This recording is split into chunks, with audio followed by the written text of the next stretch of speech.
Ikalabing-dalawang kabanata. Inusig ni Haring Herodes ang mga mananampalataya. Nang panahong iyon, nagsimula si Haring Herodes sa pag-uusig sa ilang miyembro ng iglesia. Ipinapatay niya si Santiago na kapatid ni Juan sa pamamagitan ng espada. Nang makita niyang natuwa ang mga Hudyo dahil sa kanyang ginawa, ipinahuli rin niya si Pedro. Nangyari ito sa panahon ng pista ng tinapay na walang pampaalsa. Ipinabilanggo niya si Pedro at pinabantayan sa 4 na grupo ng mga sundalo na ang bawat grupo ay may 4 na sundalo. Ayon sa plano ni Herodes, ang paglilitis kay Pedro ay gagawin niya sa harap ng taong bayan pagkatapos ng pista ng paglampas ng anghel.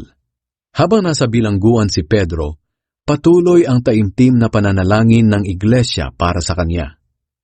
Ang himalang pagkalabas ni Pedro sa bilangguan. Noong gabing bago iharap si Pedro sa paglilitis, natutulog siya nakagapos ng 2 kadena sa pagitan ng 2 sundalo. Mayroon pang mga gwardiyang nakabantay sa pintuan ng bilangguan. Walang ano-ano'y biglang nagliwanag sa loob ng bilangguan at nagpakita ang isang anghel ng Panginoon. Tinapik niya sa tagiliran si Pedro para magising. At sinabi, "Dali, bumangon ka," at natanggal ang mga kadena sa kanyang mga kamay. Sinabi ng anghel, "Magdamit ka at magsandalyas." At ginawa nga iyon ni Pedro. Sinabi pa ng anghel sa kanya, "Magbalabal ka at sumunod sa akin." At sumunod nga siya sa anghel palabas sa bilangguan. Hindi alam ni Pedro kung totoo ang nangyayari. Ang akala niya'y nananaginip lang siya. Dinaanan lang nila ang una at ang pangalawang grupo ng mga gwardya. Pagdating nila sa pintuang bakal na patungo sa loob ng lungsod, kusa itong bumukas at lumabas sila agad. Paglampas nila sa isang kalye, bigla na lang siyang iniwan ng anghel. Saka lang niya nalaman na hindi pala ito panaginip lang. Sinabi niya, "Totoo pala talaga na ipinadala ng Panginoon ang kanyang anghel at iniligtas niya ako sa kamay ni Herodes at sa lahat ng inaasahan ng mga Hudyo na mangyari sa akin." Nang maunawaan niya ang nangyari, pumunta siya sa bahay ni Maria na ina ni Juan Marcos. Maraming tao ang nagkakatipon doon at nananalangin. Kumatok si Pedro sa pinto ng bakuran at lumapit ang utusang si Roda para alamin kung sino ang kumakatok. Nabosesan niyang si Pedro iyon at sa sobrang tuwa, sa halip na buksan ang pinto, tumakbo siyang papasok para ipaalam sa mga kasamahan niya na si Pedro ay nasa labas. Sinabi nila kay Roda, "Nasisiraan na yata ng bait," pero ipinagpilitan niyang si Pedro nga ang nasa labas. Kaya sinabi nila, "Baka anghel yun ni Pedro." Samantala patuloy pa rin sa pagkatok si Pedro. Kaya binuksan nila ang pinto.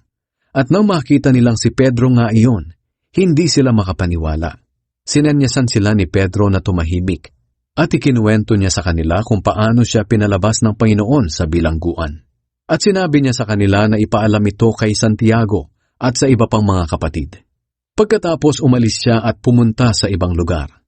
Kinaumagahan, nagkagulo ang mga gwardya dahil wala na si Pedro at hindi nila alam kung ano ang nangyari sa kanya. Nagutos si Herodes na hanapin siya, pero hindi talaga nila makita. Kaya pinaimbestigahan niya ang mga gwardya at ipinapatay. Pagkatapos, umalis si Herodes sa Judea. Pumunta siya sa Cesarea at doon nanatili. Ang pagkamatay ni Haring Herodes. Galit na galit si Haring Herodes sa mga taga-Tyre at taga-Sidon. Kaya nagkaisa ang mga tao na makipag-ayos sa hari dahil sa bayan nito nang gagaling ang kanilang pagkain.